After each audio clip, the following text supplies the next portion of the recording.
14h-16h, Brigitte Lahaie, Sud Radio. Bonjour à tous, nous allons passer ces 2 heures ensemble sur Sud Radio et on va se nourrir parce que nos goûts alimentaires, ils ont évidemment des origines culturelles et familiales, mais ça parle aussi beaucoup de nous. Par exemple, quelqu'un qui sait savourer ce qu'il mange, c'est pas tout à fait la même personne que celui qui va avaler n'importe quoi à toute vitesse.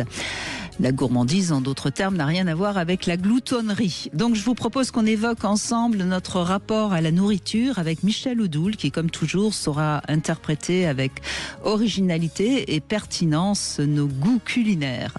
Par exemple, on pourrait évoquer l'anorexie, la boulimie, on pourrait aussi parler du fait qu'on a du mal à digérer, on pourrait parler du fait qu'on préfère le salé, le sucré, ou alors on a peut-être besoin de manger très pimenté. Alors je compte sur vous, si votre alimentation sort un peu des sentiers battus, de venir nous en parler, et je suis sûre que nous irons de découverte en découverte durant ces 2 heures. Pour nous appeler, vous connaissez notre numéro, c'est le 0826 300 300. Vous pouvez également envoyer un SMS, vous envoyez Brigitte au 7 20 18. Michel Oudoul, merci d'être avec nous, et comme toujours, on va écouter avec beaucoup d'intérêt tout ce que vous allez nous dire sur la nourriture, mais je rappelle que vous avez créé l'Institut français de Shiatsu et que vous avez écrit également 10 mois où tu as mal, je te dirai pourquoi, aux éditions Albin Michel. Et ça, c'est une très très bonne nouvelle, certainement pour beaucoup d'entre nous. Va sortir dans une quinzaine de jours Un corps pour me soigner, une âme pour me guérir. Joli programme. Vaste programme, oui, bonjour Brigitte, et merci de me donner à nouveau la possibilité de parler de tous ces domaines et de toutes ces choses qui m'intéressent et qui me passionnent et auxquelles j'ai consacré un peu ma vie. Oui, c'est vrai qu'il y a cet ouvrage qui, dans une quinzaine de jours, normalement le 4 février, sera en librairie, qui est un ouvrage dans lequel je vais parler un petit peu de la manière avec laquelle... C'est un livre qui était sorti, je crois, il y a déjà... C'est un livre qui était sorti en 2006, voilà, donc il y a 20 ans, qui va avoir 20 ans. Et que vous avez retravaillé. Qui est entièrement retravaillé, c'est-à-dire il y a une 50aine de pages de plus, il y a des textes qui ont été retravaillés en tant que tels dans ce qui était leur contenu, notamment dans toute la première partie où j'évoque les temps barbares dans lesquels nous sommes, la manière avec laquelle nous nous nourrissons, nous traitons les animaux, etc., et la façon dont nous éduquons les enfants, qui sont les premiers prémices de ce que peut être la maladie, et puis toute une partie qui est nouvelle, qui est entièrement nouvelle et qui a été rajoutée, autour de laquelle je vais dans cette direction de l'âme qui peut nous guérir à travers ces notions qui sont des notions dont on parle un petit peu plus aujourd'hui, qui sont celles de la conscience, qui sont celles de la manière avec laquelle cette conscience existe dans nos corps, et qui sont des éléments que je raccroche avec des exemples très précis et très clairs, comme par exemple les EMI, c'est-à-dire les expériences de mort imminente, qui vont nous époustoufler dans un certain nombre de choses qui sont rapportées, comme par exemple le fait que des personnes qui sont donc mortes cliniques, porteuses d'une maladie grave et incurable, qui, quand elles reviennent, sont entièrement guéris. C'est-à-dire, qu'est-ce qui se passe et qu'est-ce qui fait que la rencontre qu'ils ont faite... Comment s'explique ce miracle? Voilà. Et ce qui est intéressant là-dedans, si vous voulez, c'est qu'on découvre, quand on fait des études et qu'on interviewe, parce qu'il y a un nombre incroyable de personnes qui ont vécu ces EMI mais qui n'osent pas en parler, eh bien on se rend compte qu'elles ont toutes rencontré la même chose une fois qu'elles sont passées théoriquement de l'autre côté et qu'elles sont revenues. Et que c'est peut-être là que se situe la clé de la guérison de nos corps en souffrance. Et j'évoque cela aussi à travers un cas personnel, puisque je raconte l'histoire de mon père, comment lui aussi a vécu une guérison spontanée sans faire de MI, c'est-à-dire qu'il n'est pas nécessaire de mourir cliniquement pour pouvoir un jour redonner à son corps le quitus qui fait qu'il va redevenir sain. Eh bien, on attend ce livre avec impatience, et puis évidemment la prochaine fois que vous venez, on en parlera plus précisément. Un corps pour me soigner, une âme pour me guérir, toujours aux éditions Albin Michel. Aujourd'hui, on va parler de la nourriture. Alors j'ai choisi ce sujet d'abord parce que je trouve que la nourriture a beaucoup de relations à notre corps et également au plaisir, parce que nous, manger, ça fait partie des plaisirs de la vie. Ça joue aussi évidemment sur notre santé, la manière dont on va se nourrir. nourrir. On dit bien qu'on creuse sa tombe avec ses dents. Oui. Qu'est-ce que vous avez envie de dire avant qu'on donne la parole à notre première auditrice qui est déjà là et qui adore le piment, mais ça, Une première chose fondamentale qui est que la nourriture, ce n'est pas un pis-aller ou une nécessité, c'est un acte sacré. C'est la manière avec laquelle on fait rentrer de la vie en soi et qu'ainsi on va pouvoir perpétuer la propre vie qui est en nous. Et c'est quelque chose qui est un acte majeur. Malheureusement, la façon dont on le fait aujourd'hui, eh bien, nous fait passer totalement à côté de cette dimension-là, et c'est peut-être la raison pour laquelle une partie de nos corps sont malades. C'est du carburant pour beaucoup de gens. C'est un carburant, mais au-delà du fait que ce soit un carburant, c'est un principe de vie qu'on en range. C'est-à-dire qu'on peut le constater quand on va dans certains endroits ou dans certains restaurants, suivant le type d'aliment que l'on mange, l'ambiance et l'atmosphère n'est absolument pas la même. C'est-à-dire qu'à travers l'aliment, bien sûr que l'on consomme des lipides, des glucides, des protéines, bien sûr que l'on ressent des saveurs, bien sûr que la dimension plaisir et partage, elle est fondamentale, mais il y a quelque chose d'autre qui est à prendre en compte dans le fait de se nourrir. C'est qu'est-ce que je suis en train de faire, à quoi sert ce que je suis en train de faire, qu'est-ce que c'est censé m'apporter. Et là, on va rejoindre ce qui peut paraître quelque chose de désuet ou de complètement philosophico, abstrait, etc., qui est le caractère subtil de la vie et du vivant. Parce que la vie en nous, qu'est-ce que c'est ? Mais c'est une vraie question. C'est une vraie question et c'est une question à laquelle on ne peut pas apporter de réponse dans le sens de l'horizontalité. C'est-à-dire la vie, ça n'est pas que de la biologie et de la biomécanique. La vie, c'est quelque chose qui regroupe cela et qui en fait un principe particulier. Et c'est ce qui fait la différence dans le monde de la science entre le in vivo et le in vitro. Beaucoup d'expériences réussissent in vitro, c'est-à-dire dans la connexion au vivant et uniquement dans la biomécanique. Mais quand vous remettez ça dans un ensemble vivant, eh bien, il se passe quelque chose de tout à fait différent. Nous avons perdu totalement cette idée, cette notion de cette unité qui est à l'intérieur de nous. Mais il faut savoir que la moindre des cellules... Il y a quand même beaucoup de personnes qui savent intuitivement, je dirais, ce qui leur va bien, ce qu'ils peuvent manger. Et puis il y a des personnes qui sont capables de manger des choses qui ne leur vont pas du tout et qui continuent pourtant dans ce chemin-là. Oui. Ce serait quoi ? Ça voudrait dire qu'ils ne sont pas assez en relation avec leur vivant, justement ? Ils ne sont absolument pas en relation avec leur vivant et voire même...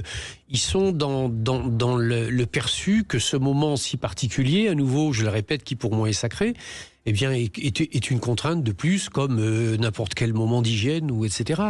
Regardez comment nous mangeons aujourd'hui. Nous sommes assis à un comptoir avec des écouteurs sur les oreilles, en train de taper sur un téléphone portable ou en train de lire un article de journal. C'est pas vrai, on a mangé en s'écoutant et en conversant tous les deux.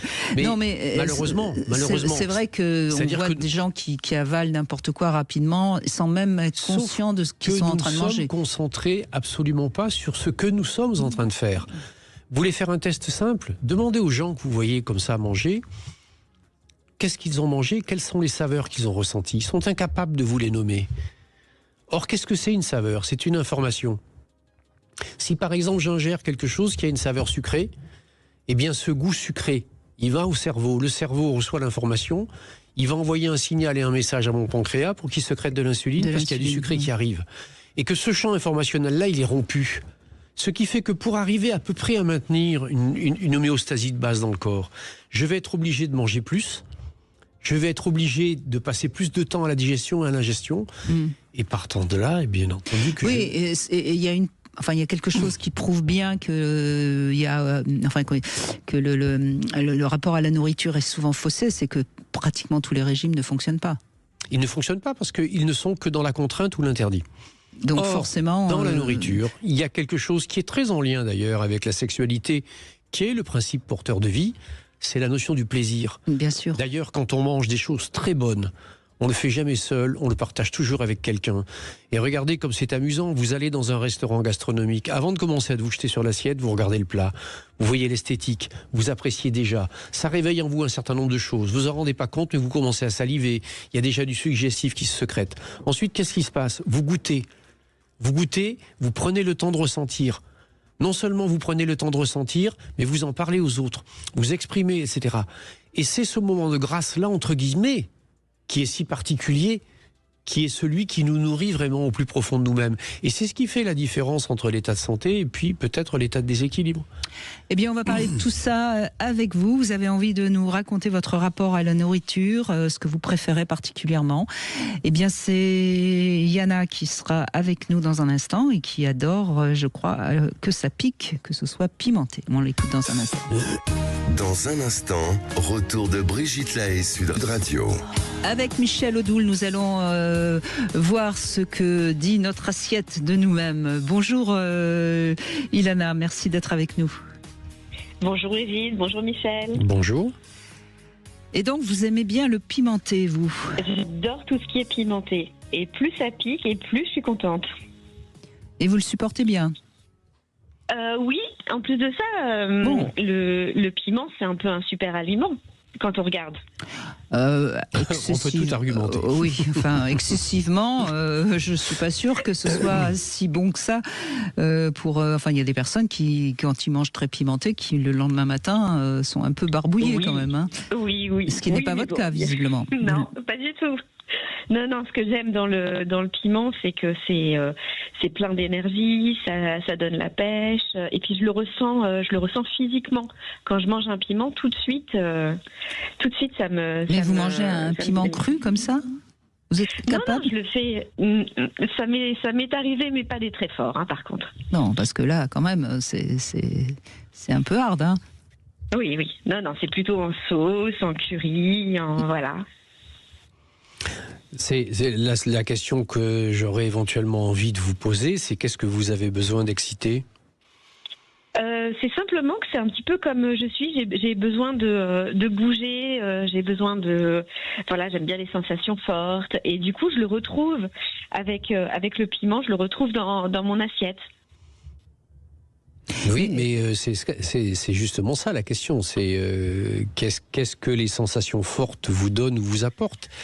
Le piment, c'est la sensation forte de l'alimentation. C'est une saveur particulière. Il y a 5 saveurs différentes. Donc le piquant en est une.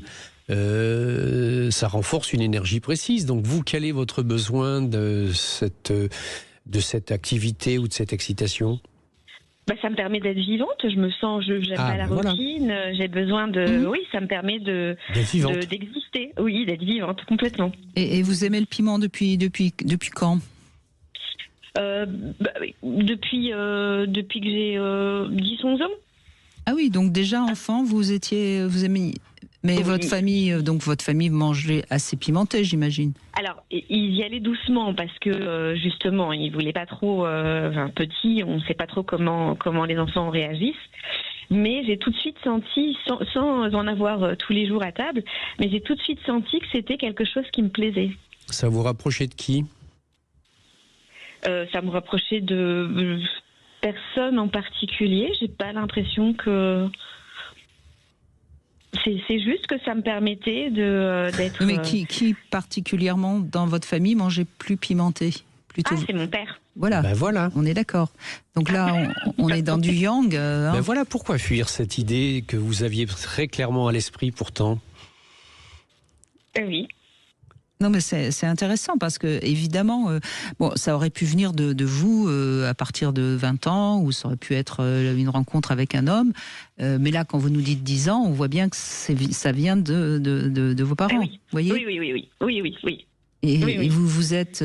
Mais encore une fois, il n'y a pas de bien ou de mal dans ça. Hein, c'est juste. Ah non, on ne parle pas du tout de ça. On essaye de voir qu'est-ce qui peut faire que vous ayez une préférence. Parce que l'intérêt de l'émission aujourd'hui, c'est qu'on va mieux comprendre qui on est grâce à la nourriture. Donc, c'est pour ça qu'on est en train de vous mettre sur la sellette, Ilana. Qu'est-ce que vous vouliez lui montrer à votre père ? Que j'étais capable, peut-être. Que moi aussi, je peux manger des piments. Oui. Vous avez trouvé des réponses toutes faites là, hein, c'est bien. Hein. Non, mais en fait, je vous avoue que je me suis pas posé toutes ces questions, donc Mais pourquoi ça vous ennuie de répondre à toutes ces questions justement ? Qu'est-ce qui... Vous y attendiez pas en tout cas. Non, c'est surtout ça, c'est que je m'attendais pas à ce genre de questions plus que le fait que ça me dérange ou. Pas du tout. La question, c'est que si vous voulez, il faut bien comprendre que nous n'avons pas un seul comportement dans notre vie qui est lié à quelque chose qui s'appelle le hasard. Et que la préférence vers une saveur donnée, elle parle de nous, elle parle de notre histoire, et elle parle d'un certain besoin, parce que l'excitation générée par la saveur ressentie dans l'alimentation répond à certains besoins. Et que dans ce que vous évoquiez, la chose, elle était déjà en tant que telle claire. C'est-à-dire qu'il n'y avait même pas besoin, même si vous n'aviez pas été d'accord, de toute façon, la chose, elle était véritablement claire. Ce qui est important et intéressant éventuellement pour vous dans tout ça, c'est quoi ? C'est de comprendre que ce besoin du piment que vous présentiez comme entre guillemets un espèce de hasard ou voilà quelque chose qui émergeait de nulle part, n'est en fait que le résultat d'un besoin de démontrer quelque chose à quelqu'un. Sauf qu'aujourd'hui, vous n'avez plus 10-11 ans et que vous continuez à prendre ce piment et que ça doit sans doute générer un certain regard particulier, et notamment en direction du masculin, dont il faut que vous soyez consciente et comment dire ça, et non pas dépendante entre guillemets. Et puis la question qu'on peut se poser aussi, Ilana, mais là c'est qu'une hypothèse, hein, c'est est-ce que en mangeant pimenté, c'est aussi pas une manière de s'éloigner de la nourriture maternelle ? Ah, peut-être. Parce que qu'est-ce que votre mère avait tendance à aimer et à faire et qui peut-être vous plaisait pas tant que ça, vous voyez ? Parce que la première nourriture, elle est maternelle. Hein. Voyez, et en vous positionnant comme ça, peut-être que vous vous éloignez de cette position et que vous n'allez pas vraiment... En clair, d'après vous, comme ça, dans ce que vous dit Brigitte, quelle pourrait être la saveur que la mère apporte ? C'était plutôt tout ce qui était douceur, voire des légumes aussi. Oui, si on vous dit douceur, qu'est-ce que ça représente pour vous ? Douceur, qu'est-ce que ça représente pour moi ? La réponse est édifiante. Il faut aller la chercher, la réponse. Hein. Voyez comment il y a quelque chose qui est intéressant. Vous l'élaborerez toute seule, tranquillement, parce que nous, on n'est pas là du tout pour vous déstabiliser. C'est juste pour vous montrer à quel point c'est loin d'être anodin.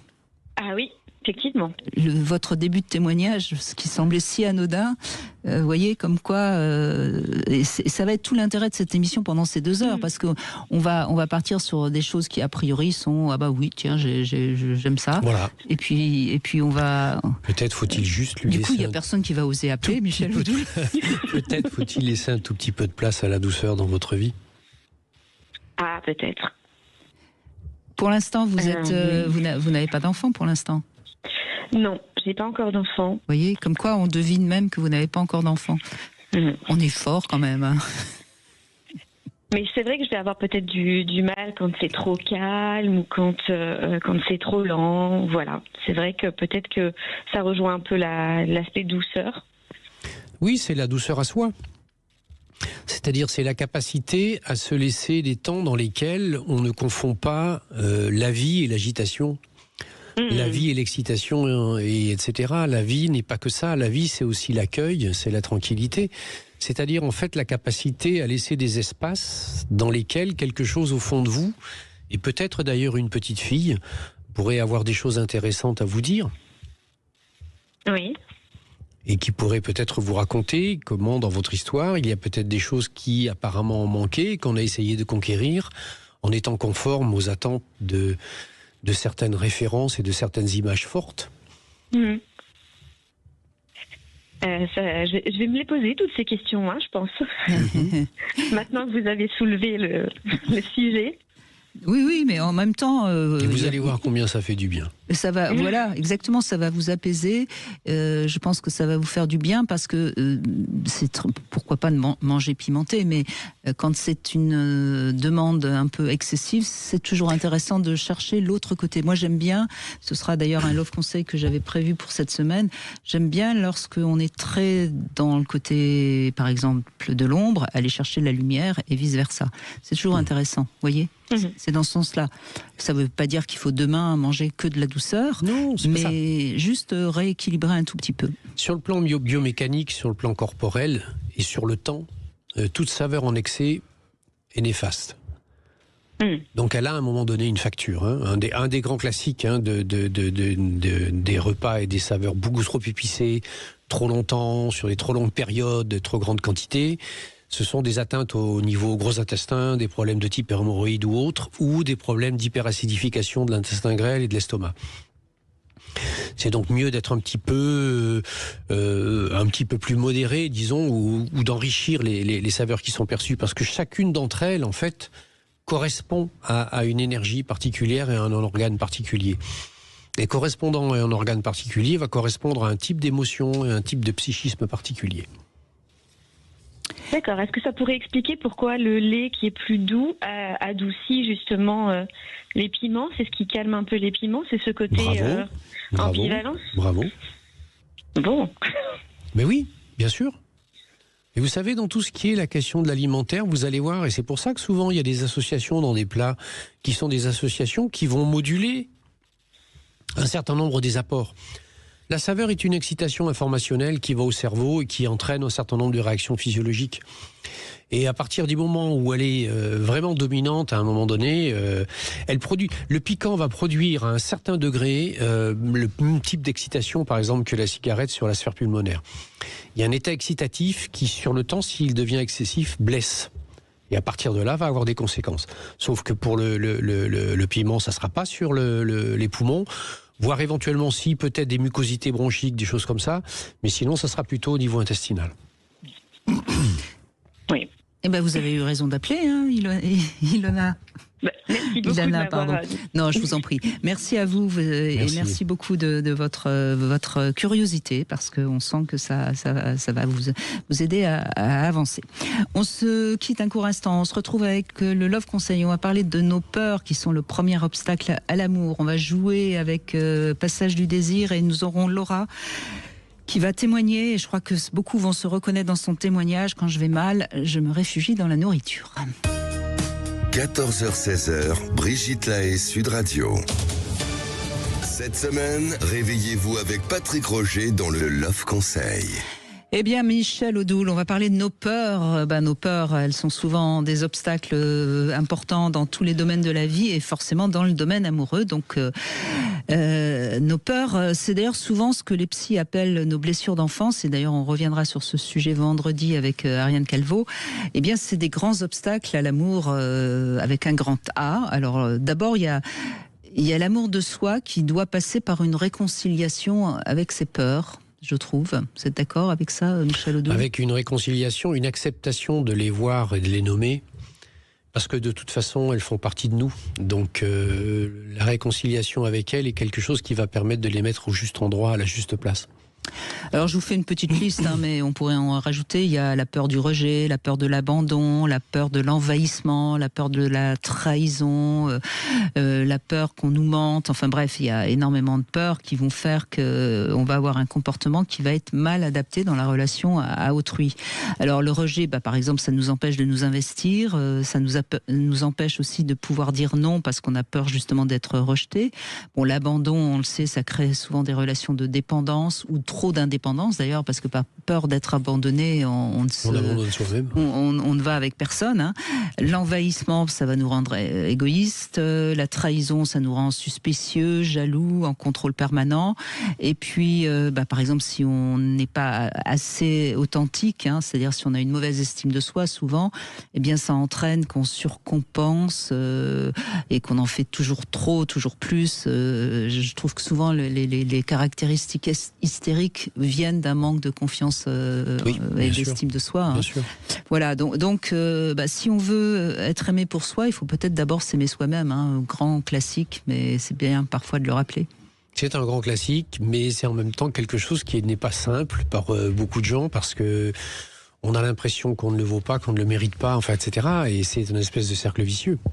Mais peut-être que la première chose, c'est toujours le premier pas qui coûte, c'est-à-dire prendre conscience qu'on s'aime pas assez, qu'on a l'impression qu'on se vaut pas assez, et peut-être qu'on se réfugie un peu trop dans la nourriture. C'est peut-être ce que nous racontera Laura dans un instant. Oui, c'est ce que j'explique dans un de mes ouvrages qui s'appelle « Dis-moi comment aller chaque jour de mieux en mieux ». C'est-à-dire que ce blason, cette image que l'on a de soi, c'est pas quelque chose qui est une fatalité, c'est quelque chose qui se travaille.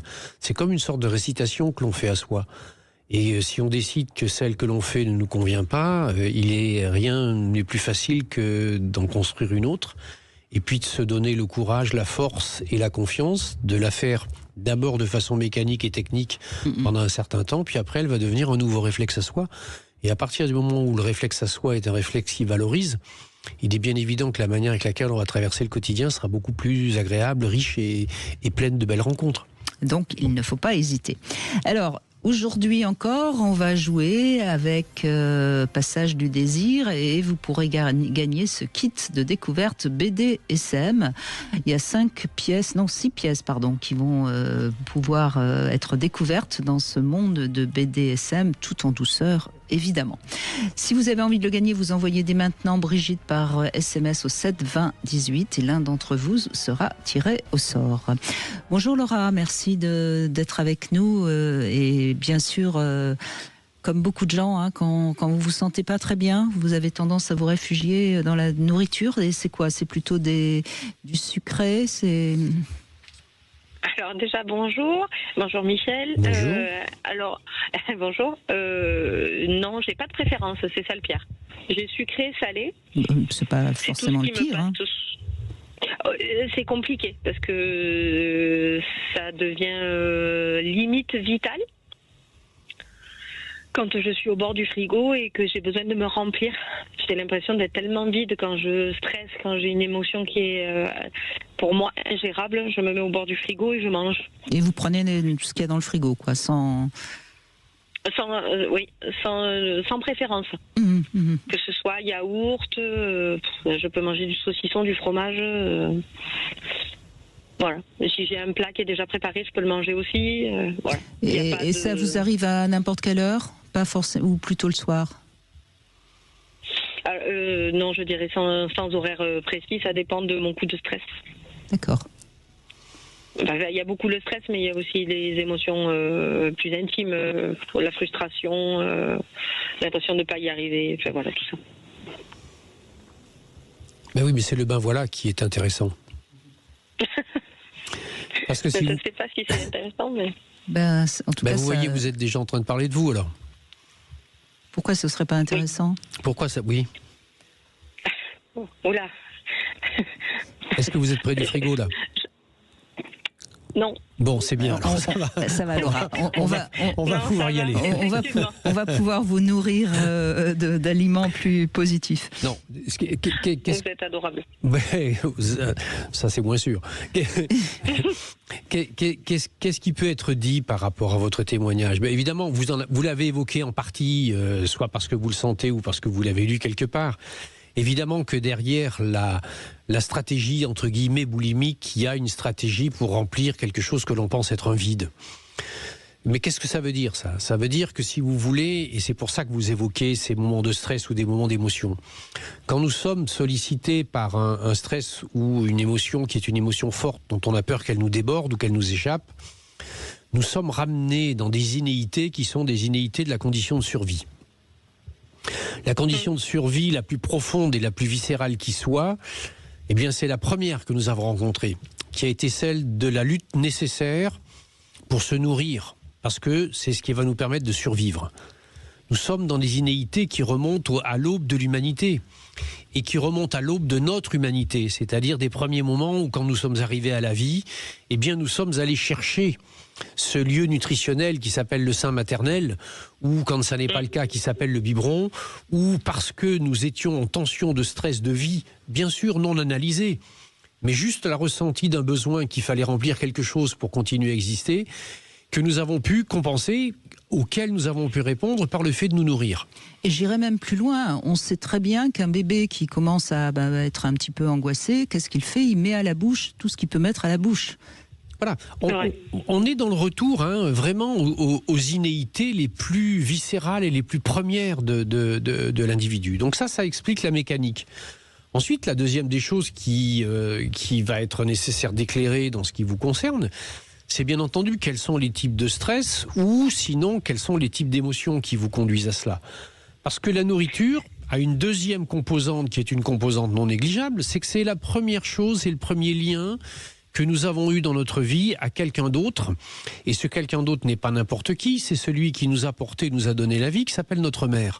Il y a donc un lien majeur dans la manière avec laquelle, chaque fois que nous étions en fragilité ou en sensibilité, nous avons engrangé la mémoire de la façon dont elle a su nous protéger et nous rassurer. Déjà, ce qu'on peut vous dire de manière très, très simple et que vous allez sans doute entendre, c'est qu'il y a forcément eu une insécurité primaire chez vous, dont vous n'avez peut-être pas souvenir parce que vous étiez tout bébé. Hein. Mais voyez, cette insécurité primaire, il va falloir que vous alliez travailler un petit peu dessus parce que la seule personne qui va pouvoir vous donner aujourd'hui une sécurité, c'est vous. Vous comprenez ? C'est exactement ça. Ah oui. Je comprends bien. Je suis suivie pour des troubles alimentaires, effectivement, pas que. Mais effectivement, se réconcilier avec soi, c'est compliqué. Mais ça, c'est des mots, ça, madame. Ça, c'est des mots. Ça, il faut que vous descendiez du cerveau pour aller jusque vers le cœur, parce que c'est lui qui a mal. Bien sûr que c'est compliqué, bien sûr que c'est douloureux. Mais il n'y a que par là que vous allez pouvoir reprendre pied. Et moi, je pense que ça passe par le corps. Je ne sais pas quel genre de thérapie vous faites, mais là, je pense qu'il y a besoin d'une thérapie qui vous ancre sur terre, qui vous mette les pieds sur terre, si vous voyez ce que je veux dire. Il faut que vous ayez une sécurité intérieure, corporelle. Alors là, pour le coup, je vous suis pas. Je vois pas quelle thérapie je pourrais faire pour me remettre Non, mais c'était une façon de parler. Hein. Mais je veux dire, il faut que vous. Non, mais j'entends. Je me demande de quel. Enfin, là, je suis suivie par une psychiatre et une psychologue. Par exemple, peut-être du yoga ou des. En tout cas, il faut que vous puissiez, comment dirais-je, vous sentir en sécurité en vous-même. Et ça passe par, je ne sais pas, par exemple, comment, moi je pense au bassin, par exemple, qui est une partie du corps qui montre bien si la personne elle est en sécurité ou pas. D'accord. Vous voyez ? Ok. Oui. Est-ce que vous avez une mémoire d'abandon quelque part ? Non, j'en suis pas. Enfin, non. Vous n'avez pas de vécu particulier dans lesquels vous avez eu l'impression d'être laissée toute seule face à un risque ou un danger ? Non. Je ne trouve pas... non. À partir de quel moment vous avez commencé à compenser par l'alimentation comme ça ? À l'adolescence. Très bien. Qu'est-ce qui s'est passé à ce moment ? Vous n'avez pas... j'étais pas... Non, j'étais pas très bien dans ma peau, mais comme tous les adolescents, Enfin, on va dire que comme beaucoup... Oui, mais à partir de quel moment vous êtes-vous mise à haïr votre corps ? Est-ce que c'est quand vos formes sont apparues, par exemple ?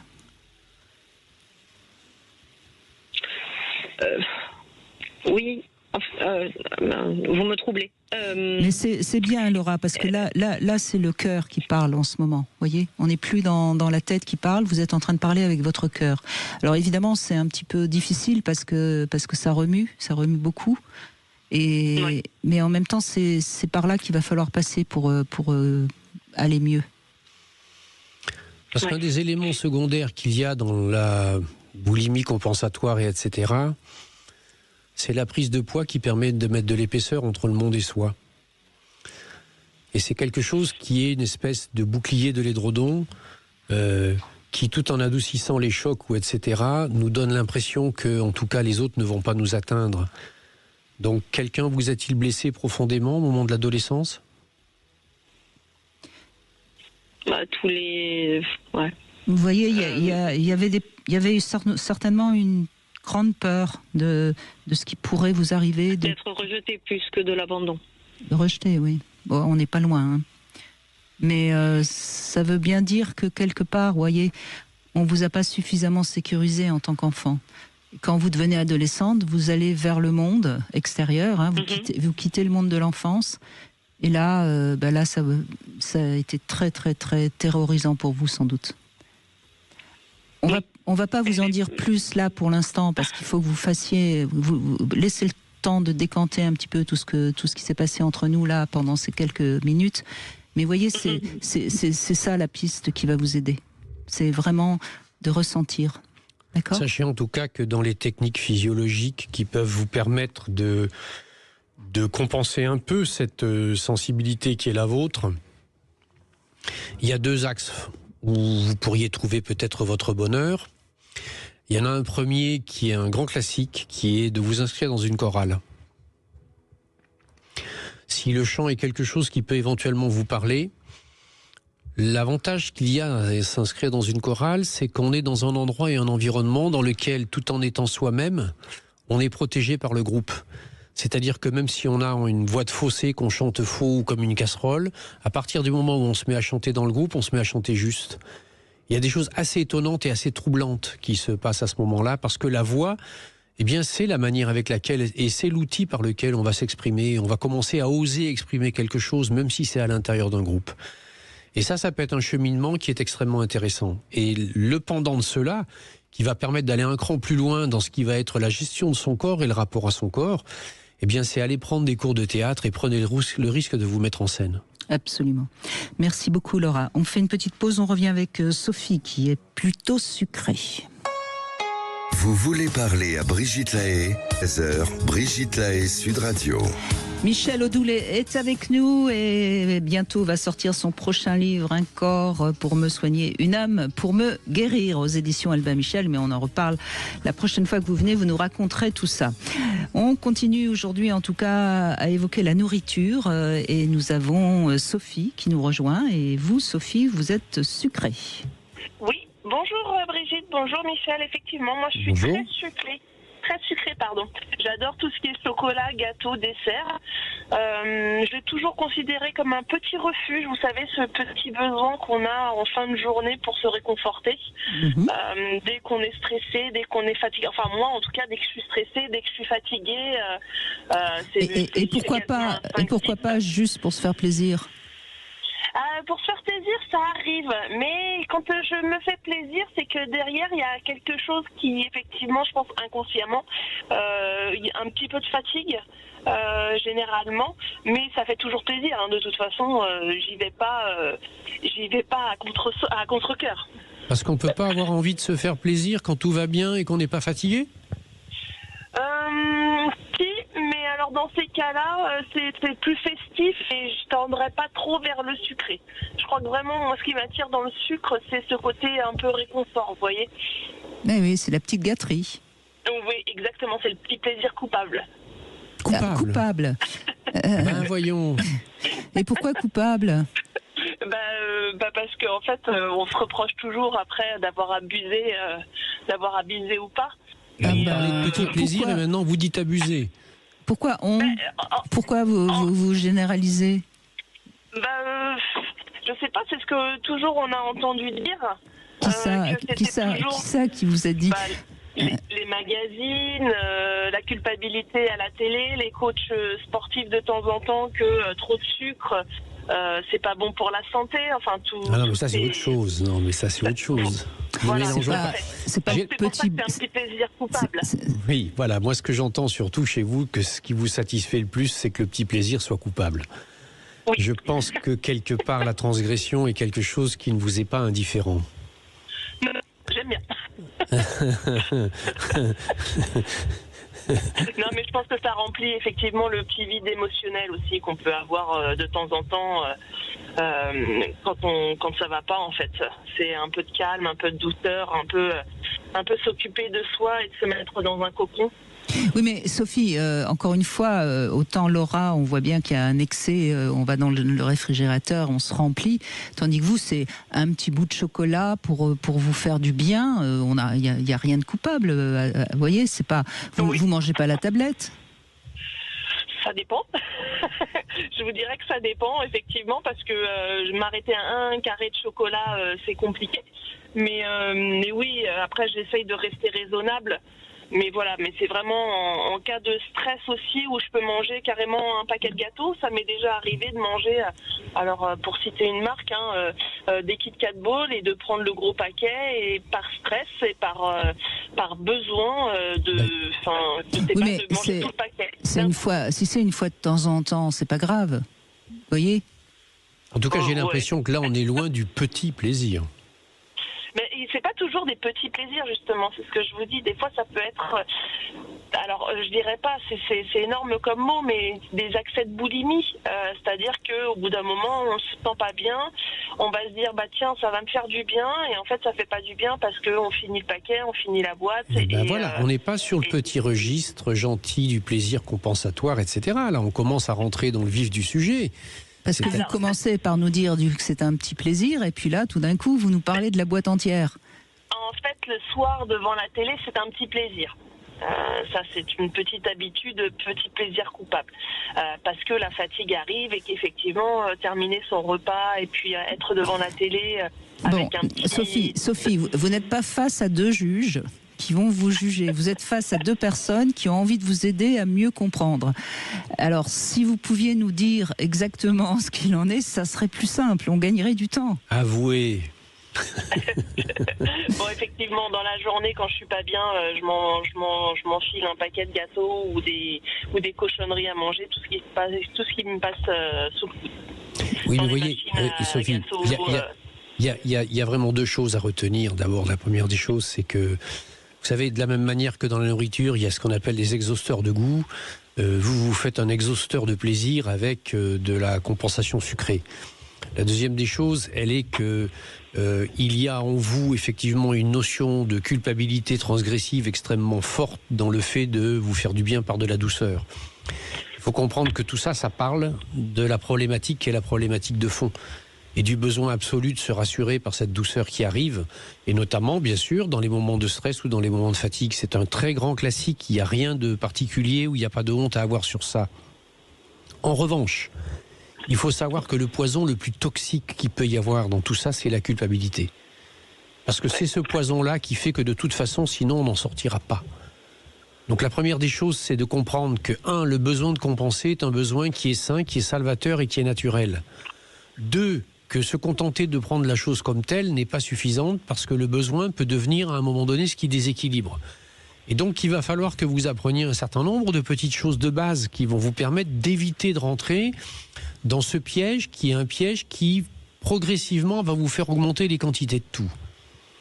Le premier vecteur qui va vous permettre de gérer vos stress dans le quotidien et dans la journée et vous éviter ainsi d'aller tout de suite chercher dans le sucre, c'est la respiration.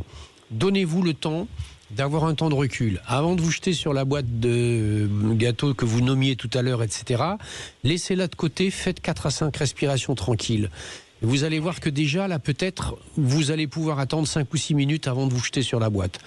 Et quand vous allez arriver au moment où vous allez avoir envie d'y aller, refaites 5 ou 6 respirations. Vous allez réinstaurer un réflexe qui est lequel ? La respiration a une action très forte au niveau neurovégétatif et elle va tranquilliser et elle va pacifier. Elle va faire baisser le taux d'adrénaline, et le taux de réactivité qui est lié au stress. Et c'est lui qui va vous permettre d'éviter de rentrer dans de la consommation compensatoire.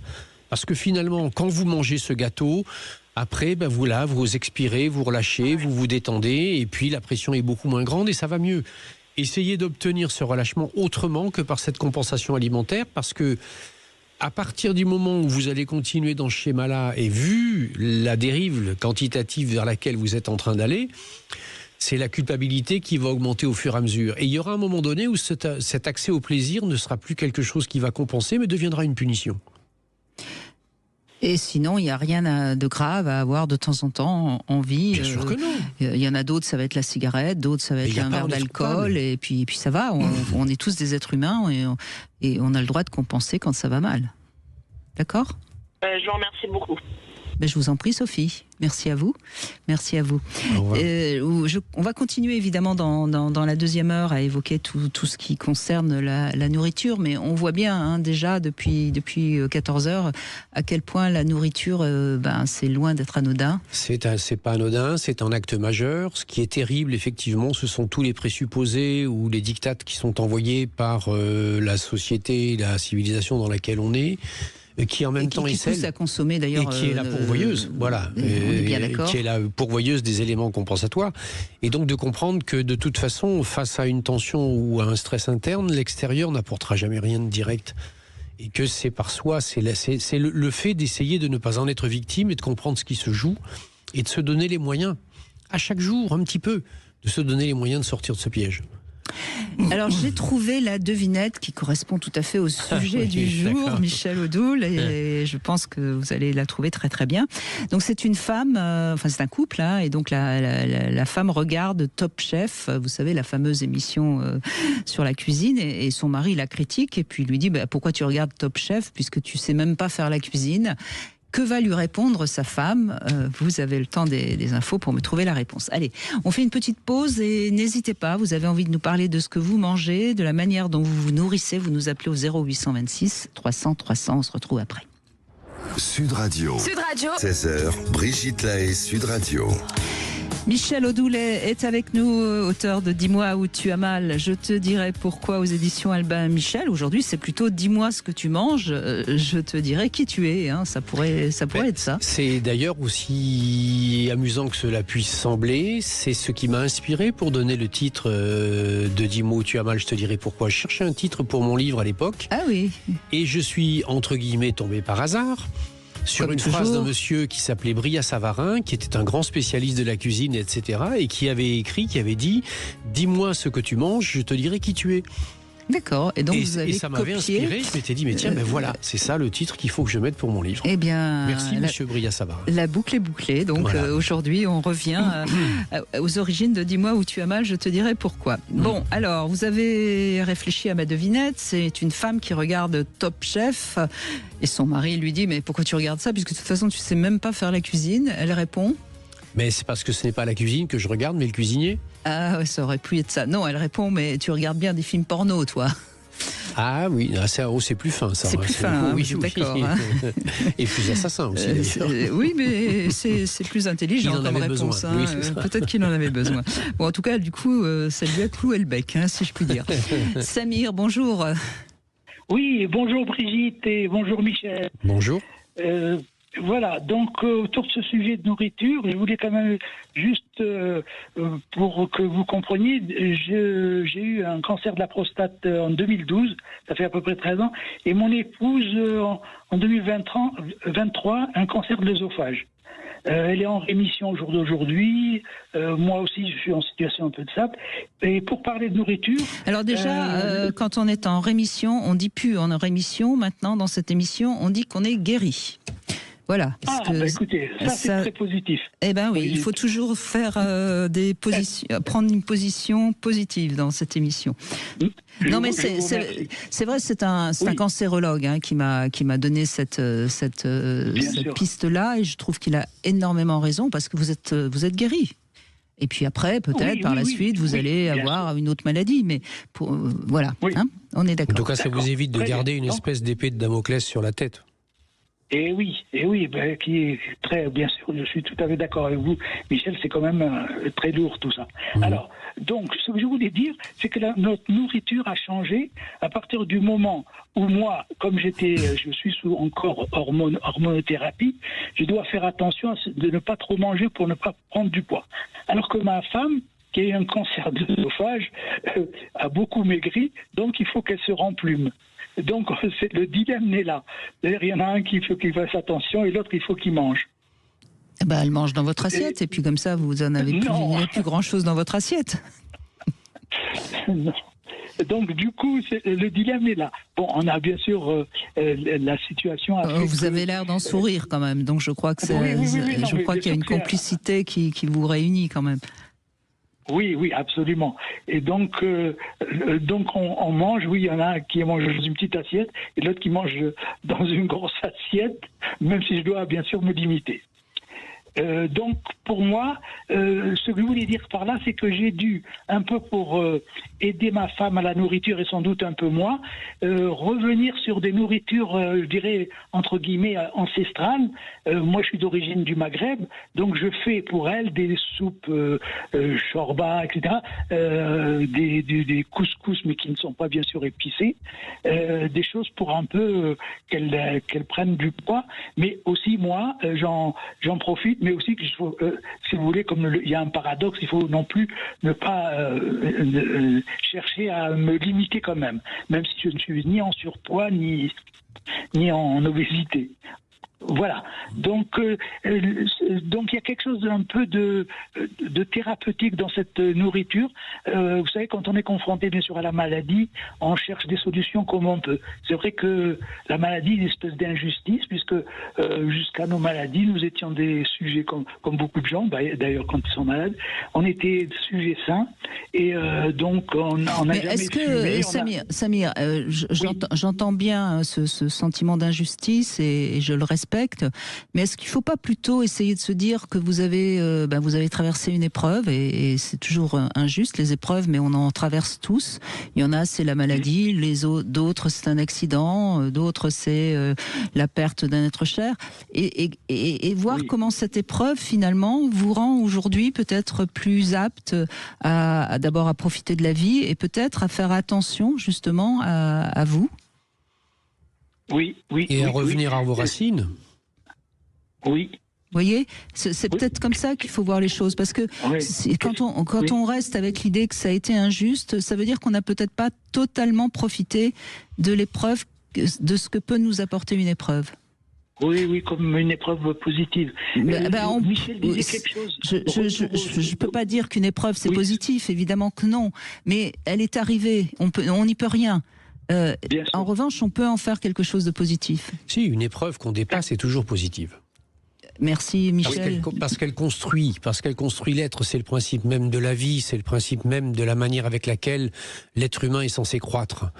Il est censé croître en dépassant un certain nombre de ces épreuves qui sont symbolisées dans toutes les mythologies et dans toutes les traditions du monde. Mais ce que je vous disais tout à l'heure, c'est que cette épreuve-là, en plus, elle a produit deux choses fondamentales.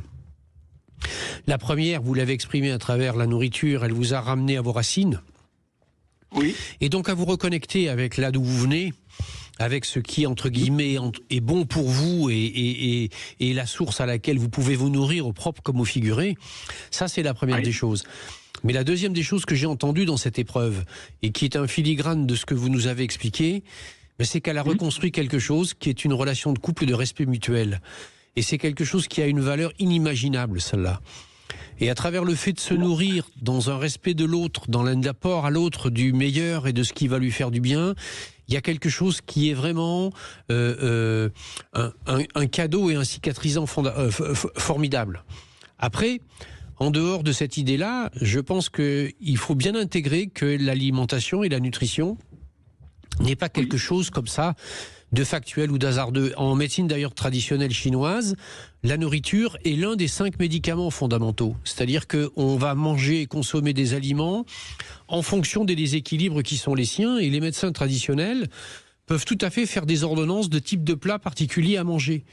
Par exemple, dans des cas comme le vôtre, il faut éviter au maximum, sans aller jusqu'au régime cétogène, il faut éviter absolument et au maximum tous les sucres rapides. Oui. Oui. Je crois que... Oui, d'accord. Oui, j'entends bien. Oui, je comprends tout à fait. Oui. Et puis j'ai les émotions là. C'est plus la tête qui fonctionne, les émotions quand vous me parlez de. Mais tant mieux.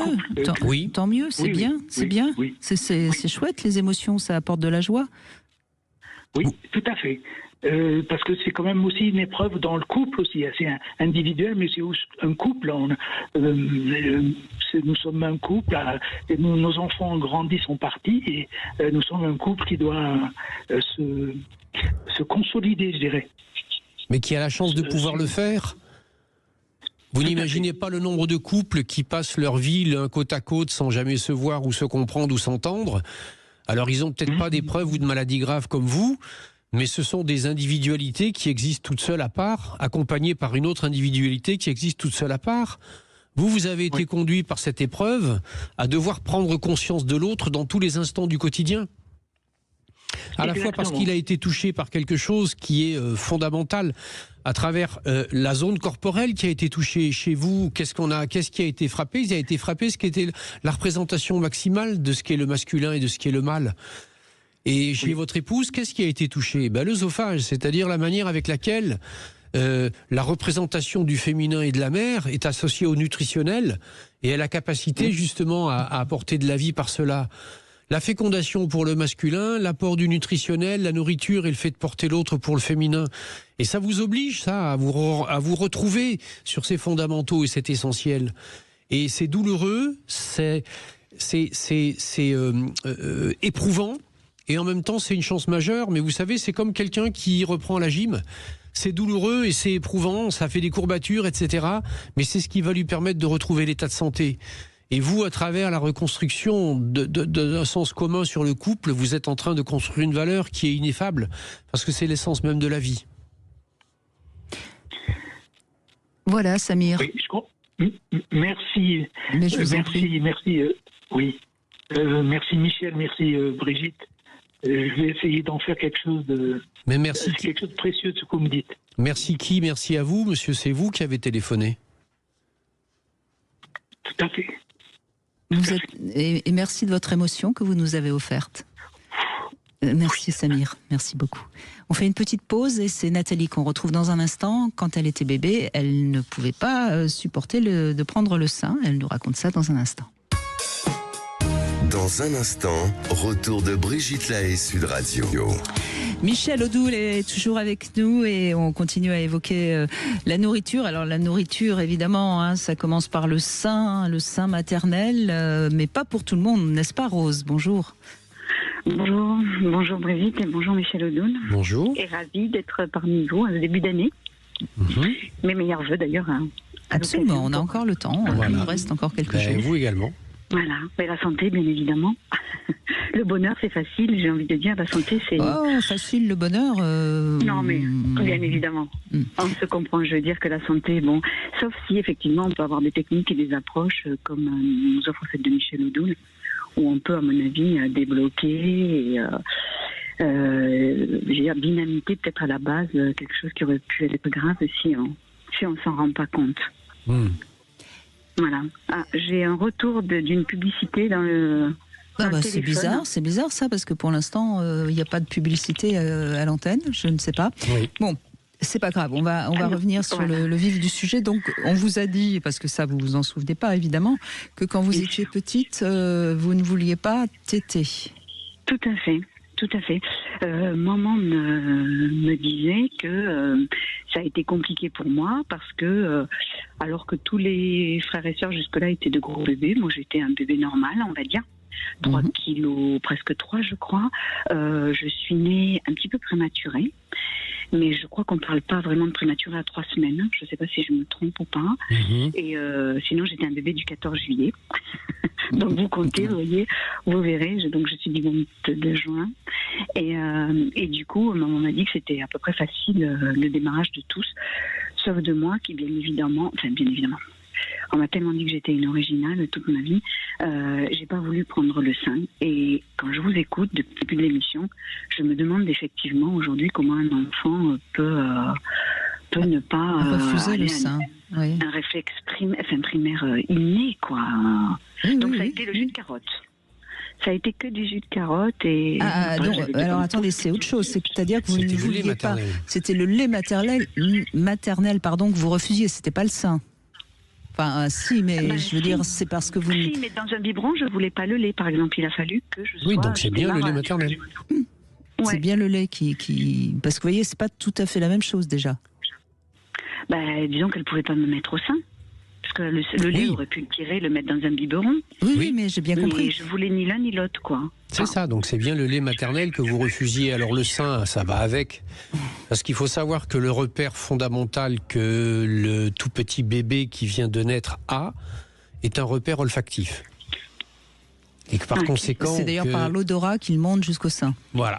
Et que donc, si vous voulez, l'odeur du sein ou l'odeur du lait maternel était quelque chose qui ne vous convenait pas et qui ne vous satisfaisait pas. Alors là, les raisons peuvent en être diverses, variées et multiples. Et vous n'êtes pas la seule dans ce cas-là, dans cette situation-là. Il faudrait pouvoir repositionner les choses dans le contexte de vie qui était celui de votre mère, bien évidemment, à l'époque, parce que une partie du rapport olfactif que vous avez eu à elle s'est construit dans la phase intra-utérine avant. Donc, qu'est-ce qui s'est passé pendant son temps de grossesse? Vous avez des éléments d'histoire de ça ou pas? Oui, quand même. Oui, tout à fait. En fait, mes parents s'étaient installés dans le sud de l'Émilie. Et du coup, c'était compliqué pour redémarrer, on va dire. Mon père était énormément sous traitement antidépresseur. Et pendant la grossesse de votre mère. Hein. Oui, tout à fait. Et du coup, la peur d'avoir un enfant qui arrivait en plus, j'étais à 5e mois. Donc, voilà, qui risque d'arriver à normal. Mais oui, mais voilà, l'histoire, elle est écrite. Vous avez inconsciemment, bien entendu, vous êtes venu avec une conscience très simple et très basique d'intruse. Qui n'était pas là, qui n'était pas à sa place, et puis qui allait mettre à mal le vécu d'une famille. Et donc, il y a eu quelque part, vous n'êtes pas allé jusqu'à l'anorexie, ce qui est quelque chose d'intéressant, parce que ça veut dire quand même que la relation affective avec votre mère, elle existait. Mais vous avez eu cette conscience d'intrusion, cette conscience d'être un enfant qui allait causer plus de problèmes qu'autre chose en arrivant. Et à partir de ce moment-là, vous avez mis en place cette espèce de réflexe du rejet de l'alimentation maternelle. Et en même temps, il y a eu le bénéfice caché du fait que de ce fait-là, alors que vous aviez peur qu'on ne vous aime pas parce que vous n'étiez pas prévu, attendu, ou vous posiez problème, qu'on allait quand même être obligé de s'occuper de vous. C'est-à-dire qu'il y a une espèce de jeu ambivalent qui s'est mis en place et qui a constitué ce rapport particulier à la nourriture. En quelque sorte, Rose, je fais une interprétation comme ça un petit peu sauvage, mais en refusant le lait, ça oblige votre mère à vraiment s'occuper de vous. Vous voyez, elle a certainement eu peur de vous perdre. Mais donc ça a créé quelque chose. Peut-être votre père aussi d'ailleurs. D'ailleurs, oui. Et ce qui serait intéressant quand même, puisque vous m'avez dit que vous étiez né le 22 juin, hein, si j'ai bien entendu. Donc vous êtes Cancer, de signe astrologique, qui est quand même le signe par excellence du maternel. Peut-être que de regarder votre thème astral avec une astrologue, elle pourra vous donner parce qu'il y a des hommes astrologues, vous donner quelques indices symboliques. Hein. L'astrologie, ce n'est qu'un symbole, hein, mais parfois le symbole peut vous aider aussi à comprendre des choses. Vous êtes toujours avec nous, Rose ? Non, on a perdu. Non, on a. Si, vous êtes là ? Oui. En fait, vous avez dit. On vous entend très mal là. Je ne sais pas ce qui se passe, mais on a un petit souci de connexion. Bon, on va. C'est dommage. Voilà. Allez-y, oui. Ok. C'est vrai, c'est que moi, ce que j'ai aimé savoir, c'est du coup quel comportement une fois adulte cela peut-il donner, même si complètement que à ces moments-là on va dire de zéro, de la petite enfance, quoi, et voir la vie antérieure même dysfonctionner. Alors, écoutez, on vous entend très très mal, mais en gros, si j'ai bien compris, Rose aimerait savoir qu'est-ce que ça pourrait signifier dans sa vie actuelle, ce qui s'est passé dans son enfance. Je pense on va faire on va résumer. On va faire basique avec ça. Je pense que très fondamentalement, Rose porte en elle la conscience de l'enfant de trop. Elle a donc cette espèce de conscience de pas être véritablement à la place qui est la sienne et qu'elle ne devrait pas être là, ou etc., etc. Elle a sans doute en place des comportements qui sont des comportements compensatoires. Elle essaye de se rendre utile. Elle essaye de faire ce qui convient pour compenser cette espèce de venue. La 5e dans la famille, alors qu'elle est dans des difficultés d'installation et avec en plus le référent et le père dépressif. Il est bien évident qu'un enfant qui arrive là-dessus, qui n'était pas prévu, il développe cette conscience-là. Et ça permet à la fois de comprendre ce comportement alimentaire qu'elle a eu, mais dans la vie d'aujourd'hui, il faut absolument qu'elle considère qu'à partir du moment où elle a la vie, qu'elle est là et qu'elle est vivante, et comme elle le disait tout à l'heure, qu'elle a la santé, etc., elle a un rôle à jouer et elle a à s'occuper et elle a respecté cette vie qui est la sienne. Et puis, de toute façon, en tant que tout bébé, elle a fait ce qu'il fallait pour qu'on s'occupe d'elle. Elle a fait ce qu'il fallait pour qu'on s'occupe d'elle. Il y a forcément une force de vie qui est en elle. Et oui, et puis manifestement qui réussit, puisqu'elle est là. Absolument. Donc il faut vraiment vous appuyer sur le fait, Rose, que vous avez cette force vitale, et quand on l'a, il n'y a pas de raison qu'on la perde. On fait une petite pause, on se retrouve avec le Sexo Conseil. On va parler de la moyenne des rapports sexuels, et puis on écoutera Françoise qui va nous dire qu'elle n'aime pas cuisiner quand elle est toute seule, et On verra ce que ça signifie également. 14h-16h, Sud Radio, le sexe au conseil. Eh bien, on abordait hier, Michel Audoul, le manque de sexualité dans le couple. Un autre sujet qui est aussi source de conflit dans le couple, c'est le nombre de rapports sexuels. Et généralement, c'est parce qu'il y a, pour l'un ou l'autre des partenaires, pas assez de sexualité. Alors, voilà le propos de ce sexe au conseil, c'est de faire un bilan sincère et utile du nombre de rapports sexuels par semaine. Bon, la moyenne, c'est 2 fois par semaine, mais la moyenne, ça veut rien dire, parce que de toute façon, ce qui compte, c'est que vous soyez bien avec votre moyenne à vous, et on s'en fout si c'est au-dessus ou en dessous de la moyenne générale. Alors, ce que je propose, c'est toujours des choses très concrètes qui permettent de vraiment dialoguer sur des sujets aussi délicats que la sexualité. Donc vous allez chacun prendre une feuille et vous allez marquer le nombre de fois que vous désireriez dans l'idéal faire l'amour dans la semaine. Sans que l'autre le sache, hein, chacun remplit sa feuille de son côté, et puis ensuite le nombre de fois que vous pensez faire l'amour actuellement par semaine ou par mois si vous voulez, enfin ça n'a pas d'importance, hein. Et puis, vous allez constater déjà que le chiffre pourtant concret du nombre de fois que vous faites l'amour par mois n'est pas le même sur les 2 feuilles. Déjà, les 3/4 du temps, c'est à peu près ce qui se passe. Il y en a un qui est pas d'accord avec l'autre, alors qu'a priori, vous avez fait l'amour ensemble. Donc, normalement, vous devriez avoir le même chiffre. C'est peut-être la quête. Non, mais là, on parle de nombre de fois que vous faites l'amour avec votre partenaire de couple. Voilà. Hein. On va pas commencer à... C'est pas une manière de... Oui, mais il vaut mieux prévenir que guérir. Vous êtes pour la paix des ménages, Michel. Oui, absolument. Hein, je vois ça. Bon. Ensuite, eh bien, vous allez pouvoir faire une moyenne. Vous allez faire la moyenne des deux, la moyenne de la réalité et de ce que vous aimeriez, et ensuite la moyenne des 2 résultats. Et je vous propose à ce moment-là d'avoir la fréquence à laquelle votre couple devrait faire l'amour. Voilà mon sexo conseil.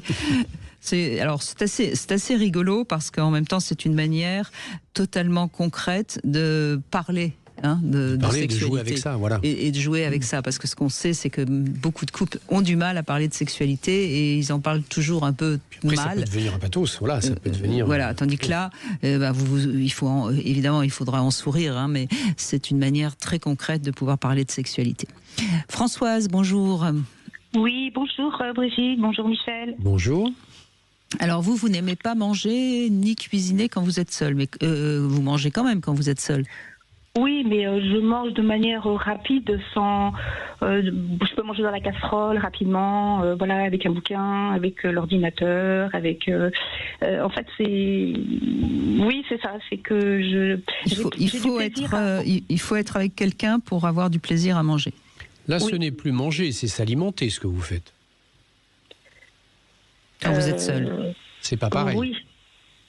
Oui. Vous apportez les nutriments nécessaires à votre corps. Manger, c'est peut-être quelque chose d'un petit peu plus riche que ça.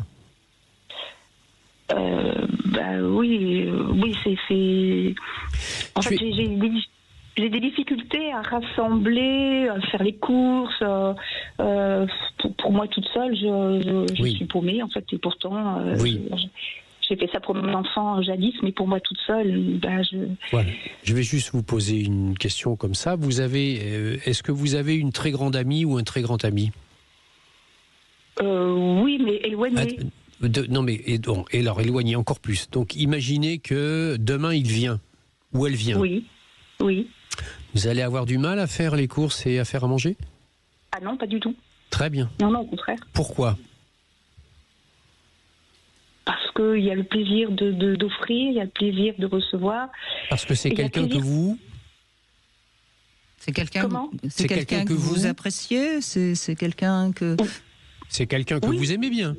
Oui, bien sûr. Oui. C'est quelqu'un que vous considérez comme étant digne de l'énergie que vous allez mettre à lui faire plaisir. Tout à fait. Expliquez-moi pourquoi on ne peut pas le faire pour vous. C'est trop difficile. Qu'est-ce qui est difficile ? Considérer que vous êtes quelqu'un de bien ? Je ne sais pas comment il faut le voir comme ça, mais Pour moi, c'est une perte de temps. Je sais pas. Vous avez alors, on va reprendre le repas avec votre ami. Hein. Est-ce que vous aurez plaisir à manger? Oui, et puis de partager, bien sûr. Bon, et toute seule, donc, vous n'avez pas de plaisir à manger? Non. Donc, vous n'êtes... Seriez-vous prête à faire un petit exercice ridicule? Bon, pourquoi pas? Quand vous allez vous asseoir à table, vous posez un miroir devant vous. Ouais. Et vous allez partager votre repas avec quelqu'un. Ah oui, avec moi. D'accord, avec le miroir, mon miroir, le vrai miroir de moi-même, quoi. Mais bien sûr, parce que c'est avec vous qu'il faut faire la joie et la fête de ce qu'est se nourrir, de ce qu'est manger. Ce que je crois intéressant dans votre cas, Françoise, parce que vous en avez un tout petit peu parlé, donc c'est facile pour moi de rattraper le fil. Quand vous aviez des enfants, vous faisiez bien à manger. Oui. Et donc c'est peut-être le deuil de vos enfants partis qui fait que vous ne pouvez plus faire à manger? Non, parce que... Non, je pense pas que ce soit que ça, parce que mon ex-mari, il était beaucoup dans la cuisine et je le laissais faire, en fait. Donc c'est lui qui s'occupait des repas des enfants, qui faisait les courses? Oui, parce qu'il était beaucoup plus disponible que moi, de par mon travail, oui, généralement, oui. Je le laissais faire, ouais. Ça, le travail, c'est la bonne excuse quand même. Hein. Vous le laissiez faire ou ça vous arrangeait qu'il le fasse? Ça m'arrangeait. On est bien d'accord, hein? Oui. Bon, donc il faut remonter encore en amont alors. Bah oui, puisque vous avez laissé faire et ça vous arrangeait que votre mari nourrisse les enfants et vous nourrisse. Et vous aviez plaisir à manger ce qu'il faisait et manger en famille? Pas vraiment.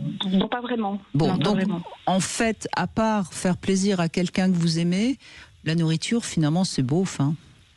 Pourquoi on mange? Pourquoi on mange, hein? On est d'accord, hein? On est d'accord. Oui, oui. Mais ce qui est le problème, c'est que ça vous fait rire. Ça devrait vous rendre triste. Est-ce que vous faites de la gym? Oui, je fais du tai chi chuan actuellement. Ah, et c'est très bien. C'est très très bien. Je travaille sur le corps beaucoup actuellement. C'est bien ça. Oui, alors, donc pour faire du tai chi chuan, vous allez à un cours? Oui. C'est-à-dire que donc vous prenez du temps, vous mettez de l'énergie pour aller à un cours de tai chi chuan? Oui. Très bien, parce que vous pensez que le tai chi chuan va vous faire du bien? Bah, ça me remplit. La différence de l'alimentation, c'est que là, ça me remplit. Ça vous remplit de quoi? Je me sens reliée. Parce qu'il y a du monde? Aussi. Mais en fait, dans mon intériorité au niveau du corps, il y a une vibration qui circule. Je me sens connectée en fait. Je me sens dans mes racines. Je me sens et j'adore. Mais en fait, toute seule, j'aime bien le partager aussi avec le groupe, forcément. Mais tout ça, c'est très cortical. Tout ça, c'est très cortical parce qu'il va falloir que vous m'expliquiez comment vous fonctionnez pour sentir ces racines-là, alors que vous ne sentez pas celles de l'alimentation, qui sont les racines premières. J'arrête de vous provoquer, de vous bousculer. Vous êtes face à un hiatus qui est un hiatus extrêmement important, qui est celui de comprendre que dans le rapport que vous instaurez à la nourriture, vous vous envoyez chaque jour un message et un signal dans lequel vous vous considérez comme n'étant pas digne d'une préoccupation centrale et majeure, qui est celle de s'apporter de la nourriture, donc de la vie. Vous essayez de trouver des ersatz. Vous en avez trouvé professionnellement, vous en avez trouvé, etc. Vous en avez dans une pratique qui est une pratique que je ne vais pas vous dire qui n'est pas bonne, puisque je considère qu'effectivement c'est une excellente pratique. Mais c'est une pratique qui fait qu'à un moment donné, de toute façon, vous allez rencontrer cette nécessité première qui est celle de vous alimenter. Vous allez remplir la mécanique, vous allez répondre à la mécanique, sauf que vous oubliez en permanence quelque chose qui est fondamental. C'est le plaisir, le cadeau, l'investissement et la joie et le bonheur que vous allez vous procurer en vous montrant que vous vous considérez digne de faire quelque chose qui vous semble pas obligatoirement le plus nécessaire. C'est vraiment fondamental, ça fait partie. Revenez toujours à cette image qui m'a. C'est pour ça que je vous ai amené sur cet ami que vous inviteriez. Revenez toujours à cette idée, à cette image que par rapport au nutritionnel alimentaire, parce que vous aimez bien cette personne, vous seriez prête à faire le maximum pour qu'il ait le plaisir le plus grand dans le fait nutritionnel. Et ça, il faut vous l'accorder à vous. Il n'y a aucune raison que vous vous excluiez de ça. Ouais, mais j'y arrive pas. peux tout effectivement s'apprend. être consciente de ce que vous dites, mais Oui, parce que j'y ça, c'est arrive la pas. tête. C'est comme s'il y avait une autre chose en moi qui... Et je sais pas si on appelle ça des petites voix, j'en sais rien, mais comme si... La petite voix en moi- salope. C'est la petite voix salope. Vous vous sabotez, oui, ça C'est s'appelle ça. C'est votre saboteur intérieur. Et pourquoi vous avez ce saboteur Ça, c'est un travail que vous pouvez faire. Est-ce que vous pensez que vous n'êtes pas bien? Et depuis quand vous avez ce rapport à la nourriture qui n'est pas positif? Depuis très longtemps, depuis que j'étais jeune, en fait. Voilà, Depuis donc très longtemps. pourquoi quand vous êtes jeune, d'abord vos parents ne vous ont pas appris à apprécier la chose la plus fondamentale, le plaisir le plus fondamental qui est à la portée de tous et qui est même indispensable? Non, j'avais des interdits de manger telle et telle chose, non pas pour un régime, mais par économie, puis parce que j'étais pas chez des parents non plus, j'étais en famille d'accueil. Donc du coup, il y avait des... Mais vous voyez bien qu'elle est là la clé. Vous voyez bien qu'elle est là la clé. Si on est en famille d'accueil, c'est parce qu'on n'est pas bien. Vous voyez, C'est cette image-là qui est fondamentale de c'est reconstruire. une blessure très ancienne que vous portez et qui vous fait du mal. Et pourquoi continuer à la porter, vous voyez? Même si c'est... Bien sûr, j'entends bien que ça ne va pas être facile du jour au lendemain de changer votre rapport à la nourriture. Ça se réapprend. Mais c'est pourtant une piste qui peut vraiment vous apporter une saveur nouvelle. J'utilise volontairement ce mot, vous voyez, une façon d'appréhender la vie avec plus de saveur. Vous voyez? Françoise, Ouais. dans le tai chi, vous faites des mouvements que vous pouvez gérer et maîtriser avec le cerveau. Dans le fait nutritionnel et le plaisir qu'il est censé vous apporter, c'est plus le cerveau qui répond, c'est autre chose.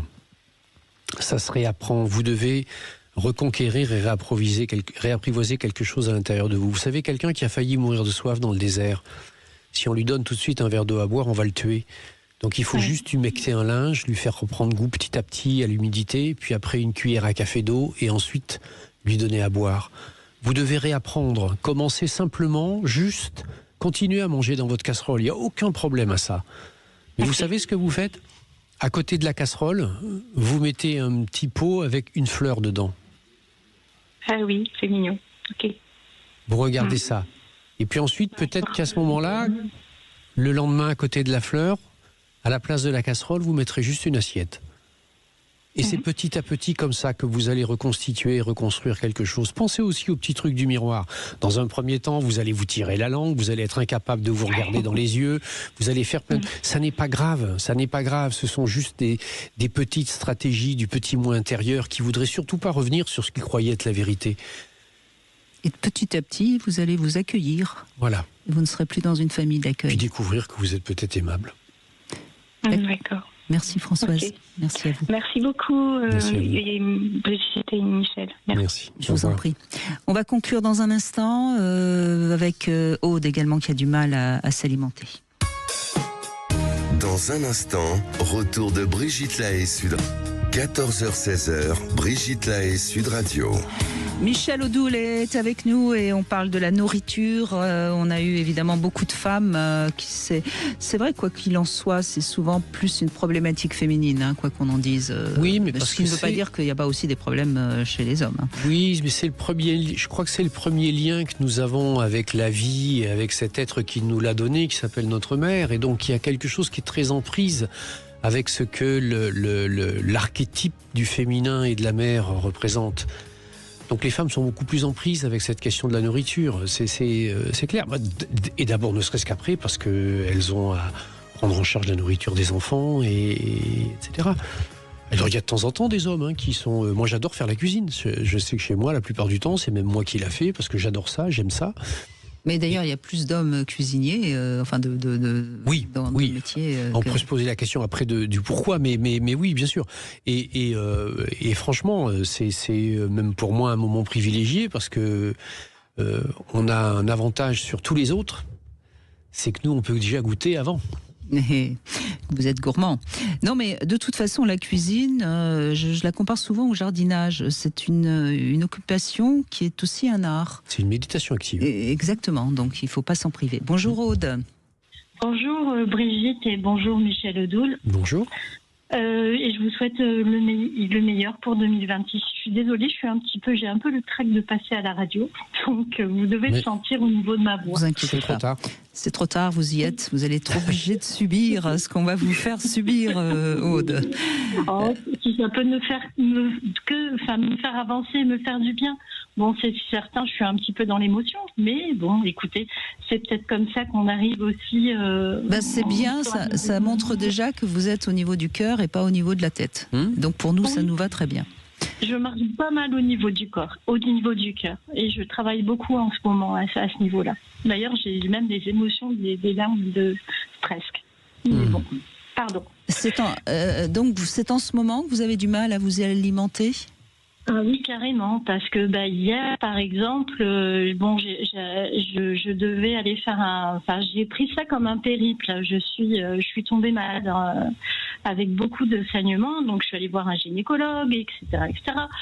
Et donc j'ai pris ces traitements et je lui ai dit déjà que ces premiers traitements ne me fonctionnaient pas. Je sais pas si j'ai le droit de le dire. Et donc ensuite, j'ai eu ce courage de faire une salade de fruits, une banane, une pomme, une orange.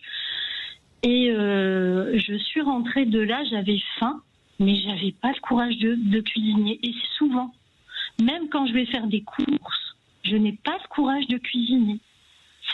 Pourtant, je suis quelqu'un qui, à une époque, je cuisinais pour moi et je prenais plaisir. Oui, mais c'est depuis ce problème gynécologique que vous avez du mal à manger, à cuisiner ?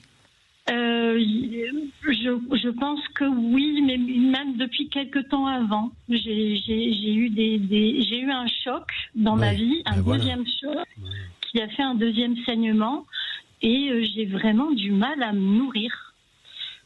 Pour vous dire, des fois je vais me coucher en me disant j'ai fait un petit goûter, j'ai pris 4 tartines parce que je mange plus de beurre, donc je mets de l'huile d'olive, et le soir j'ai hyper faim. Dans la nuit j'ai dit non, j'ai mangé, faut que je me lève pour remanger, c'est pas possible, et je me passe mon repas, et au petit déjeuner bien sûr j'ai pas faim puisque toute la nuit j'ai eu mal au ventre d'avoir faim.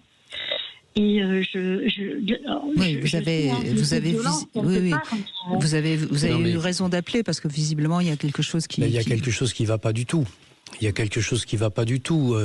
Au-delà de ce qu'est la question gynécologique, qu'est-ce qu'on vous a diagnostiqué ? Malheureusement, ils n'ont rien trouvé. Il faut qu'ils fassent un deuxième. Alors, avec les traitements. Non, mais les traitements de quoi ? Comment on vous donne un traitement si on n'a rien dit ? Alors, ils m'ont filé de l'Exaxil pour arrêter les saignements. J'en ai 6 par jour. Je lui ai dit, écoutez, c'est un peu beaucoup. Moi, j'ai mal au crâne avec ça. Donnez-moi autre chose. Eh ben non, vous continuez avec de l'Exaxil. Alors du coup, moi, j'ai fait mon petit cheminement. Hier, je suis allée voir avec une sage-femme. Et elle me dit, écoutez, essayez de l'onagre. Je sais pas, c'est un peu plus naturel. Et ça je sais pas là-dessus, je pourrais pas vous dire, et je vais pas vous dire à l'antenne sur la base de quelques informations qu'est-ce qu'il faut que vous fassiez. Ce qui m'intéresse déjà par le plus grand des hasards, c'est qu'est-ce qui vous conduit, c'est une sage-femme. Ça, c'est déjà une chose que je trouve assez intéressante, parce qu'a priori, effectivement, c'est plutôt un gynécologue qui serait capable de répondre. Peut-être éventuellement vous conseiller d'aller consulter un autre avis, parce que nul n'est parfait, tout le monde peut se tromper un jour, etc., etc. Mais je crois qu'il faut effectivement vous occuper de la dimension et la dimension physique, et peut-être d'une manière un peu plus adaptée ou qui corresponde mieux à un ressenti qui vous convienne. Peut-être que cette sage-femme éventuellement peut vous conseiller un autre praticien. Et la deuxième des choses, surtout, qui moi me semble intéressante, parce que oui, vous avez commencé un peu à évoquer la piste, c'est qu'est-ce qui s'est passé ? Il y a quelque chose qui s'est passé qui a fait qu'à un moment donné, vous savez, vous avez des femmes qui perdent leurs règles ou au contraire qui se mettent à rentrer dans des règles hyper hémorragiques, etc., etc. Après un choc brutal, une séparation compliquée, difficile, ou etc. Donc, que vous est-il arrivé là ? Parce que vous videz de votre sang quand même. Je veux dire, ce choc-là, le choc, c'est que le papa m'a coupé un peu de ma fille. Et le papa, c'est qui celui-là ? En fait, On arrivait à communiquer, enfin voilà. Et puis, c'est qui celui-là? Le père de ma fille. Voilà, en fait, donc voilà, déjà on commence à préciser. M'a coupé de ma fille quand ça va bien sur les textos ou en appel ou quand voilà. Et ben, il se met toujours au milieu. Mais comment c'est possible? C'est lui qui a la garde? C'est lui qui a la garde, oui. Donc ça veut dire qu'il s'est passé quelque chose avant, parce que pour une mère, ne pas avoir la garde de sa fille, quelque chose qui est déjà traumatisant. En fait, c'est simple, il y a une dame des services, parce que lui, il m'a mis tout ça en procédure, et il y a une dame des services sociaux un jour qui m'a regardé, qui m'a dit « Vous n'êtes rien pour votre enfant », alors qu'on avait moitié-moitié au niveau de la garde. Je ne vous aime pas, vous n'êtes rien pour votre enfant. Oui, attendez, Aude, évidemment que c'est un grand... Oui, mais Aude, c'est un choc qui n'est pas explicable si votre ex-conjoint, on va l'appeler comme ça, n'était pas un petit peu manipulateur, si ce n'est beaucoup. C'est-à-dire qu'il a dû tout faire pour récupérer la garde entière de votre fille. Il vous a volé, votre fille, on est bien d'accord. Voilà, il m'a éloigné de mes enfants et moi, du coup, avec toutes les preuves que j'ai, il m'a dit 5 fois, il m'a menacé de mort. Bon. Il m'a dit si tu fais quelque chose. Donc écoutez, vous êtes bien en danger de là à ne plus avoir. Voilà pourquoi vous avez des hémorragies. Vous êtes en train de perdre votre sang. Oui, c'est pour ça que je suis allée voir un gynécologue. Oui, mais symboliquement, comprenez bien que vous êtes en train de perdre la vie au sens symbolique, encore une fois. Cet homme est en train de vous détruire. Voilà, il faut que vous intégriez une première chose, c'est que s'il y a une menace de mort, il faut aller déposer une main courante. C'est inconfortable, très bien, c'est inconfortable. J'ai même porté plainte devant le procureur parce que, avec tout ce qui s'est passé, j'ai été témoin de plein de choses. J'ai dit voilà, j'ai été témoin de ça. Oui, mais Aude, il faut. Vous avez des amis, de la famille, vous avez des gens. Ah oui, j'ai des amis sur qui je peux compter et ça, je les remercie. Même là, ils m'ont aidé pour me faire. Il faut vous faire aider et je pense qu'il faut que vous preniez quelqu'un de solide. Bon, il y a des associations qui sont très très fortes. Exactement. Parce que là, vous êtes face à quelqu'un qui vous maltraite. Enfin, ce qu'il faut intégrer, c'est que là, vous êtes bien loin de la pure question nutritionnelle. C'est pas étonnant que vous ayez du mal à avoir envie de vous nourrir ou etc. Mais il faut vous enlever ça de la tête. C'est pas ça la véritable urgence. Le rapport à la nourriture, vous avez la sensation de faim qui arrive à des moments donnés. Vous manquez de courage pour vous lever, pour aller répondre à cette sensation de faim. Mais vous n'êtes donc pas quelqu'un de type anorexique ou autre. La faim existe chez vous. Donc le rapport à la vie et au vivant, l'envie de vivre, elle est là. En revanche, vous êtes effectivement quelqu'un qui est en danger, en stratégie de rétractation pour vous protéger face à un danger qui est un danger réel, double. Un danger interne, ça s'appelle le fait hémorragique. En danger externe, c'est ce qui se passe avec votre ex-conjoint et avec vos enfants. Et par conséquent, pour ce qui est le danger interne, moi, j'irai revoir cette sage-femme et au-delà de la question de l'onagre ou pas, ou etc., je lui demanderai si elle peut vous conseiller un autre gynéco qui puisse faire quelque chose pour ça, quitte à éventuellement aller voir un médecin homéopathe, parce qu'il y a des choses qui peuvent très bien fonctionner pour les questions des règles hémorragiques, surtout post-traumatiques telles que vous venez de les vivre.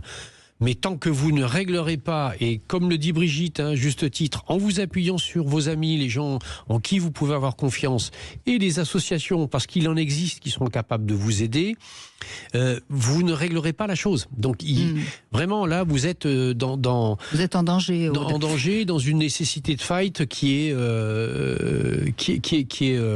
inévitable. Et ce qu'il faut vraiment que vous entendiez, c'est que toute seule, vous n'allez pas vous en sortir, parce que vous avez affaire visiblement à... J'aime pas dire ce mot, mais là, je crois qu'en effet, il est pervers, narcissique, puisqu'il a su manipuler. En tout cas, ne restez pas. Il a su manipuler cette femme qui vous a dit que vous n'étiez rien, mais c'est derrière parce qu'il l'a manipulé. Évidemment que vous êtes quelqu'un et il faut prendre soin de vous.